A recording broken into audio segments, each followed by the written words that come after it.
3? That'd be 13 in Spokane. No, actually probably 4. But so is it possible for an agent to do 10,000 GCI in a month? Yes. Yeah. Okay. Now I'm going to use my numbers because I know them. Now if the entire office did 900,000 in GCI, so that's the combined commission of every agent in the market center, right? Before any money comes out. Now, does the company get to operate on all 900,000? No. Why not? Well, before we get to expenses, why else do they not get to operate on all of this? Do we have caps?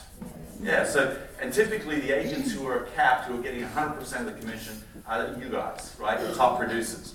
So we always have agents who are at 100%, and they generate usually a majority of that money. So out of that, let's say 400,000, we end up with $500,000. Now that 500 is what we call paid on volume. See, because the company doesn't get paid on the 900, it gets paid on 500, yes or no? Yes. Now our agents are all on a 70-30 split, yes? Yes. So 350,000 of that 500 goes to the associates, and what's left is 150,000. And what do we call that? Company dollar. Company dollar. It's not profit because we have to take expenses out of it. So company dollar.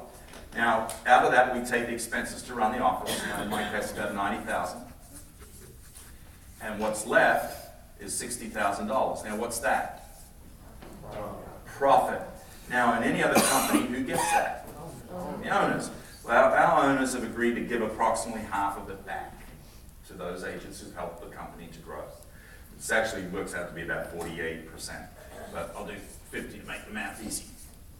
So what's left is 30,000, and what's that 30,000? Profit share. Now, let me ask you, if this agent hasn't capped, the one that generated $10,000, if they generated 10,000 of the paid on volume, what percentage of the paid on volume would they have generated? 2%. Now, if they generated 2% of the paid on volume, it stands to reason they generated 2% of the company dollar, yes or no? 2% of the profit. 2% of the profit share. So in this scenario, this agent would have been responsible for helping generate $600 in profit share. Now let me ask you, where does this $600 come from? Yeah, from the owner's profit. Does it come from here? No, because you understand if the company made no money, would it change what the agent paid the company? No, this $600 comes out of the profit. Now, we have a responsibility to distribute 100% of that. So how does that work? And this is where we get called a multi-level marketing company. But, by the way, I'll share this in a second. So if this agent generated $600 and you were the agent who referred them, we're going to reward you for that. So we'll give you 50% or $300. Now, you were referred to the company by somebody, so they're really responsible for this agent coming to the company, so we're going to give them 10%. But they were referred by somebody, we'll give them 5%. They were referred by somebody, we'll give them 5%. They were referred by somebody, we're going to give them 7.5%. They were referred by somebody, we'll give them 10%. They were referred by somebody, we'll give them 12.5%. And when you add up these percentages, what do they come to? 100, right? So that would be how we distribute that money. Now, I'll be honest with you, when Gary showed me this, I said, Gary, that's sort of complicated. I said, how did you come up with this? Now, by the way, he hired a compensation consulting firm out of Dallas to do this. And as I understand it, one of the people on this committee was a RE/MAX agent, interestingly enough. Now, he said, you know what, Bruce, he said, we looked at everything. We thought about selling stock. But what we realized was that only those who were in the company early and only those who could afford to buy the stock would benefit from it. And oh, by the way, there was no guarantee that the company would continue to grow. He said, we thought about becoming employee-owned, but then we realized all of you guys are independent contractors. So that didn't work either. He said, I wanted a way that our associates could insert themselves into this cash flow with no capital outlay, no management oversight, and no financial risk on their part.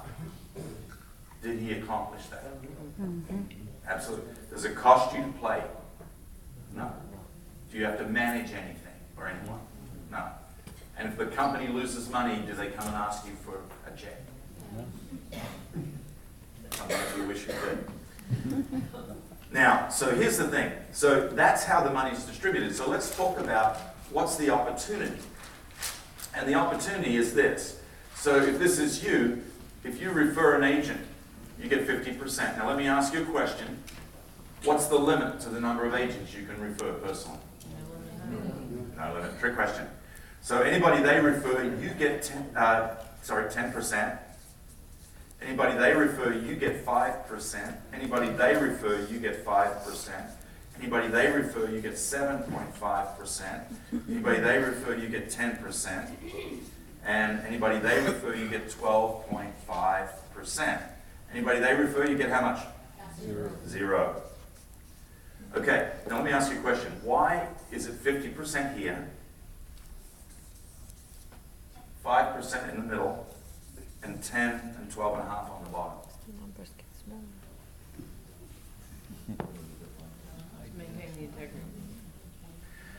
It's funny we don't talk about this anymore. The reason it's 50% here is because we want to reward you for the activities that we would like you to do. And what are they? No. Refer. Right? The team leader's job is recruit. Right? Your job is refer. So we want you to refer people to the company. Why is it skinny in the middle? So that we can make the bottom bigger. So you understand there is only 100% that can be distributed. See, in typical multi-level marketing or network marketing, who makes all the money?